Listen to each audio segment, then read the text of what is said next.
രണ്ടാം ദിവസവും യാത്രക്കാരെ പെരുവഴിയിലാക്കി എയർ ഇന്ത്യ എക്സ്പ്രസ് ജീവനക്കാരുടെ പ്രതിഷേധം തുടരുകയാണ്. സംസ്ഥാനത്തെ 4 വിമാനത്താവളങ്ങളിലും ഇന്നും സർവീസ് മുടങ്ങി.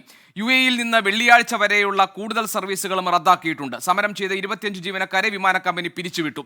ഇന്ന് വൈകിട്ട് 4 മണിക്ക് അകം ഹാജരാകാത്തവരെ മുഴുവൻ പിരിച്ചുവിടുമെന്നാണ് മുന്നറിയിപ്പ്. നഗ്നമായ തൊഴിൽ നിയമലംഘനമാണ് എയർ ഇന്ത്യ എക്സ്പ്രസിൽ നടക്കുന്നതെന്നാണ് ലേബർ കമ്മീഷണറുടെ കണ്ടെത്തൽ. AV ജയശങ്കർ തിരുവനന്തപുരത്ത് വിവരങ്ങൾ നൽകാനുണ്ട്. അതോടൊപ്പം തന്നെ കണ്ണൂരിൽ നിന്ന് സജോ ദേവസ്യ, വിഷ്ണു സുരേഷ് കൊച്ചിയിൽ നിന്ന്, മുംബൈയിൽ നിന്ന് ശ്രീനാഥ് ചന്ദ്രൻ, ഡൽഹിയിൽ നിന്ന് ബൽറാം നെടുങ്ങാടി എന്നിവരാണ് ഇപ്പോൾ നമ്മളോടൊപ്പം ചേരുന്നത്. ആദ്യം ജീവനക്കാർക്കെതിരായിട്ടുള്ള എയർ ഇന്ത്യയുടെ നടപടി സംബന്ധിച്ച വിവരങ്ങൾ ഉണ്ട് മുംബൈയിൽ നിന്ന്. അതിനു മുൻപ് എയർ ഇന്ത്യ വിമാനത്താവളങ്ങളിൽ ഇപ്പോൾ യാത്രക്കാരുടെ എയർ ഇന്ത്യ ജീവനക്കാരുടെ പ്രതിഷേധത്തെ തുടർന്ന് യാത്രക്കാരുടെ പ്രതിഷേധം ഇപ്പോൾ നടക്കുന്നുണ്ട്. അവർ കണ്ണൂരിൽ നിന്നാണ് നമുക്ക് ആദ്യം വിവരങ്ങൾ എത്താനുള്ളത്. കണ്ണൂർ വിമാനത്താവളത്തിലെ സാഹചര്യം എന്താണ് എന്ന് നോക്കാം. സജോ ദേവസ്യ നമുക്കൊപ്പം ചേരുന്നുണ്ട്. സജോ, ഈ എയർ ഇന്ത്യ എക്സ്പ്രസ് ജീവനക്കാരുടെ സമരം ഏത് തരത്തിലാണ് ഈ വിമാന യാത്രക്കാരെ ബാധിച്ചിരിക്കുന്നത്? വിമാനത്താവളത്തിൽ ഇപ്പോൾ പ്രതിഷേധം നടക്കുകയാണോ? കണ്ണൂർ വിമാനത്താവളത്തിലെ സാഹചര്യം ഇപ്പോഴെന്താണ്?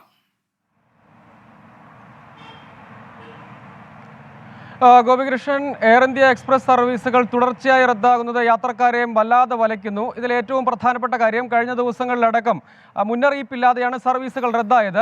പല സർവീസുകളും ഇല്ല എന്ന കാര്യം യാത്രക്കാർക്കറിയാം. പക്ഷേ അതുകൊണ്ട് തന്നെ അവർ അത് ഓൺലൈനിലൊക്കെ പരിശോധിച്ച് ഉറപ്പുവരുത്തി ഷെഡ്യൂൾ ചെയ്ത വിമാനത്തിന് യാത്ര നടക്കും എന്ന പ്രതീക്ഷയോടുകൂടി കണ്ണൂർ വിമാനത്താവളത്തിൽ എത്തിയ യാത്രക്കാർ വലിയ പ്രതിഷേധത്തിലേക്ക് പോകുന്ന സാഹചര്യം ഉണ്ടായി.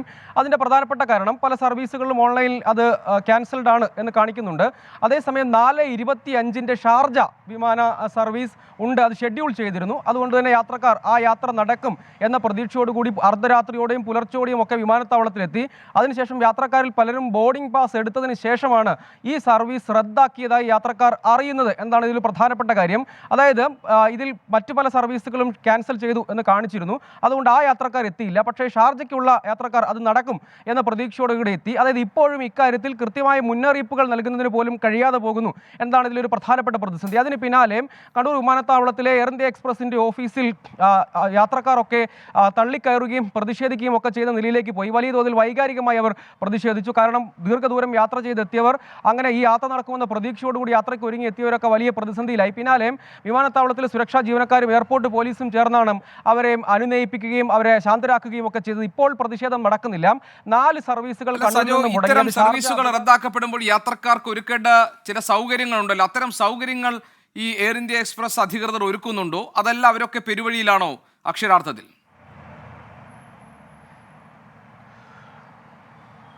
ഗോപികൃഷ്ണൻ, മിക്കവാറും, അതായത് ഒരു മറുപടിയും കിട്ടുന്നില്ല. അവരുടെ പ്രധാനപ്പെട്ട പരാതി അതാണ്. ഒന്ന്, പ്രധാനമായും ചെയ്യുക, ഒന്ന് ടിക്കറ്റ് അപ്ഡേറ്റ് ചെയ്ത് നൽകാം, അല്ലെങ്കിൽ മറ്റൊരു സർവീസിലേക്ക്, മറ്റൊരു യാത്രാ ദിനത്തിലേക്ക് മാറ്റി നൽകാം. അത് യഥാർത്ഥത്തിൽ അക്കാര്യത്തിൽ പ്രത്യേകിച്ച് ഒരു ഉറപ്പുമില്ല. കാരണം മുഴുവൻ അനിശ്ചിതത്വമാണ്. എന്ന് സർവീസ് നടക്കുമെന്ന കാര്യത്തിൽ ഉറപ്പില്ല. അതുകൊണ്ട് അപ്ഡേറ്റ് ചെയ്യുന്ന കാര്യത്തിൽ എന്തെങ്കിലും ഒരു ഉറപ്പ് യാത്രക്കാർക്ക് ഇതുവരെ ലഭ്യമായിട്ടില്ല. മറ്റൊന്ന് റീഫണ്ടാണ്. റീഫണ്ടിന് സമയമെടുക്കും. അത് സമയമെടുക്കുമെന്ന ഉത്തരം മാത്രമാണ് ലഭിക്കുന്നത്. മറ്റെന്തെങ്കിലും ക്രമീകരണങ്ങൾ ഒരുക്കി നൽകുന്നതുമായി ബന്ധപ്പെട്ടുള്ള പലതരം യാത്രക്കാർക്ക് ഒരു തരത്തിലുള്ള ക്രമീകരണവും ഒരുക്കി നൽകിയിട്ടില്ല. യാത്രക്കാർ അക്ഷരാർത്ഥത്തിൽ പെരുവഴിയിലാണ്. അവിടെ യാത്രക്കാരുടെ പ്രതിഷേധം അല്പം മുൻപ് വരെ ഉണ്ടായിരുന്നു. കണ്ണൂർ വിമാനത്താവളത്തിലെ സാഹചര്യം എന്താണ് എന്നാണ് സജോ ദേവസ്യ നമ്മളോട് വിശദീകരിച്ചത്.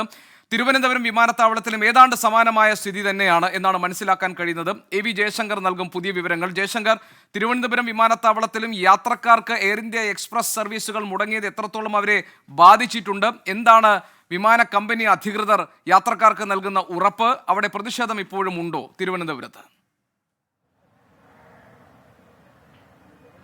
ഗോപികൃഷ്ണൻ, തിരുവനന്തപുരത്ത് 3 സർവീസുകളാണ് ഇന്ന് മുടങ്ങിയത്. Thiruvananthapuram Muscat Air India Express, ഒപ്പം തിരുവനന്തപുരം ബംഗളൂരു, തിരുവനന്തപുരം ഹൈദരാബാദ്, അങ്ങനെ 2 ആഭ്യന്തര സർവീസും ഒരു അന്താരാഷ്ട്ര സർവീസുമാണ് മുടങ്ങിയത്.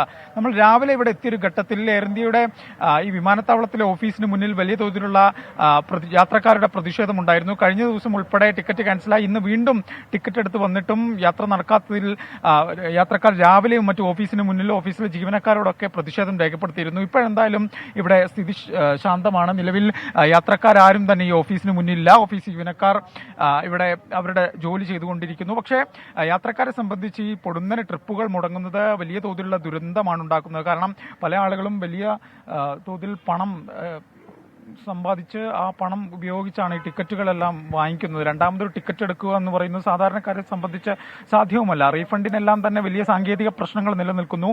പകരം ടിക്കറ്റ് നൽകാമെന്ന് എയർ ഇന്ത്യ പറയുമ്പോഴും ടിക്കറ്റുകൾ ലഭിക്കാത്ത ഒരു സാഹചര്യമാണുള്ളത്. റീഷെഡ്യൂൾ ചെയ്യുമ്പോഴും വലിയ തോതിലുള്ള പ്രശ്നം നേരിടുന്നു. അത്തരത്തിൽ വലിയ പ്രതിസന്ധിയാണ് യാത്രക്കാരെ സംബന്ധിച്ച് വലിയ തോതിലുള്ള പ്രതിസന്ധിയാണ് ഉണ്ടാകുന്നത്. നിലവിൽ വിമാനത്താവളത്തിൽ ഇത്തരത്തിൽ വലിയ തോതിലുള്ള പ്രതിഷേധമൊന്നുമില്ല. യാത്രക്കാരെല്ലാം തന്നെ കാര്യങ്ങൾ മുൻകൂട്ടി കണ്ട ഒരു സാഹചര്യമാണ് ഏതായാലും ജയശങ്കർ നൽകുന്ന നിലവിലുള്ളത്. റിപ്പോർട്ട് അനുസരിച്ച് എയർ ഇന്ത്യ എക്സ്പ്രസ് സർവീസുകൾ മുടങ്ങുന്നത് സംബന്ധിച്ച വിവരങ്ങളുടെ അടിസ്ഥാനത്തിൽ അത്ര വലിയൊരു പ്രതിഷേധം തിരുവനന്തപുരത്ത് ഇപ്പോൾ യാത്രക്കാരുടെ കാണുന്നില്ല. പലരും അവരുടെ യാത്രകൾ മാറ്റിവെച്ചിരിക്കുന്നു എന്ന് വേണം മനസ്സിലാക്കാൻ.